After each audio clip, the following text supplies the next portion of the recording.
Allah sent Prophet Yunus to guide the people of Nineveh. But the people rejected the truth and turned away. Hurt and saddened, Yunus left before Allah's command. He boarded a ship, but a powerful storm suddenly struck. They cast lots, and the choice fell on Yunus. During the storm, Prophet Yunus ended up in the sea by Allah's will, and Allah sent a great whale for him.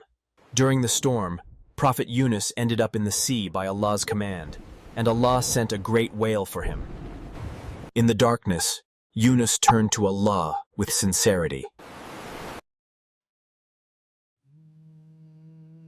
In the darkness, Yunus turned to Allah with sincerity. There is no deity but you.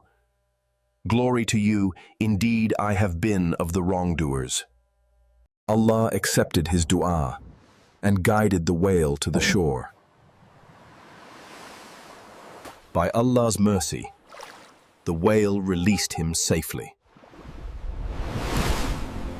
Meanwhile, his people repented and turned back to Allah. When he returned, a whole nation was ready to believe. Lesson: never lose hope. Always return to Allah.